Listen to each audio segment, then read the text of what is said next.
किसान का दोस्त सफेद हिरन।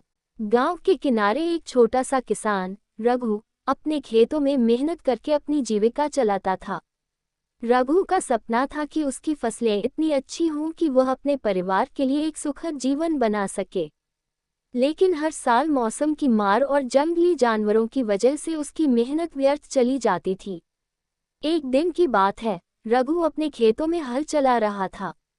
तभी उसने झाड़ियों के पीछे हलचल महसूस की।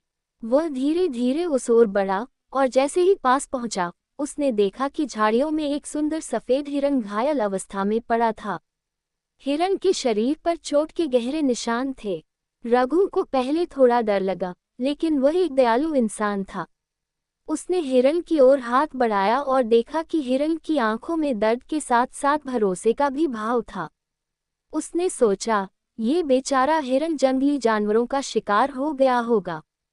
इसे यहाँ ऐसे ही छोड़ना सही नहीं होगा। रघु ने हिरन को उठाया और अपने घर ले आया। घर पर उसकी पत्नी गौरी ने पहले तो सवाल किया, तुम इस जंगली जानवर को घर क्यों लाए हो? अगर यह और ज्यादा बीमार हो गया तो हमें भी मुश्किल हो सकती है। रघु ने जवाब दिया, गौरी, ये जानवर भी तो हमारी ही तरह इस धरती का हिस्सा है। अगर हम इसकी मदद नहीं करेंगे तो कौन करेगा? गौरी ने कुछ देर सोचा और फिर उसकी बात मान ली। दोनों ने मिलकर हिरन की देखभाल शुरू कर दी। रघु ने हिरन की चोट पर औषधि लगाए और उसे खाने के लिए ताज़ा घास और पानी दिया। धीरे धीरे हिरन की हालत सुधरने लगी।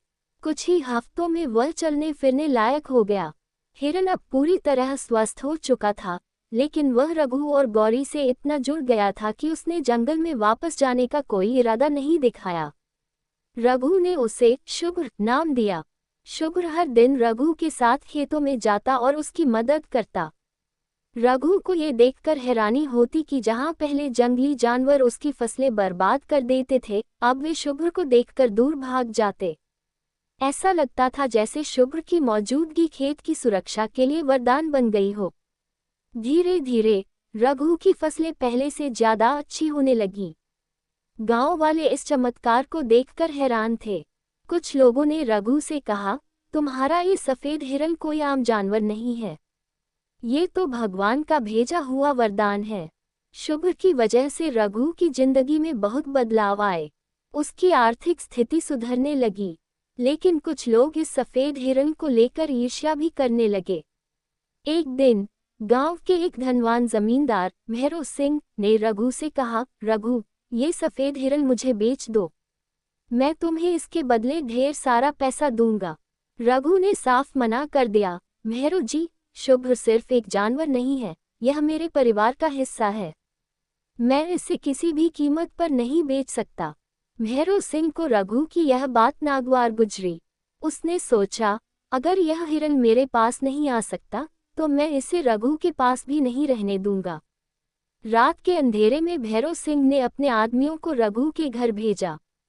वे लोग शुभ्र को चुराने आए, लेकिन जैसे ही वे शुभ्र के पास पहुंचे, हिरन ने जोर से आवाज निकाली। रघु और गौरी जाग गए। रघु ने बहादुरी से उन चोरों का सामना किया और उन्हें भागने पर मजबूर कर दिया।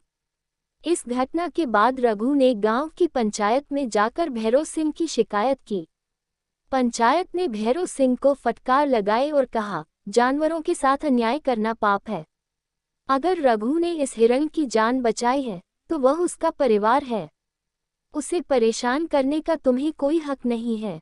इस घटना के बाद रघु और शुभ्र की दोस्ती और मजबूत हो गई। शुभ्र अब न केवल रघु के खेतों की रखवाली करता था, बल्कि गांव के बच्चों का भी मनोरंजन करता था।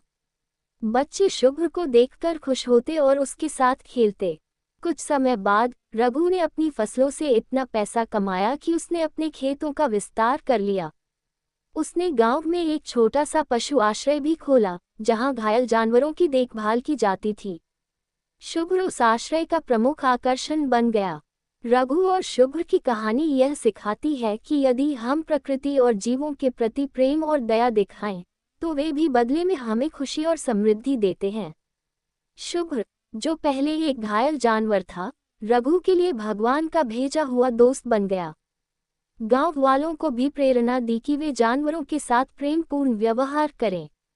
रघु और शुभ्र की दोस्ती एक मिसाल बन गई कि सच्ची दोस्ती जाति, धर्म या प्रजाति की मोहताज नहीं होती।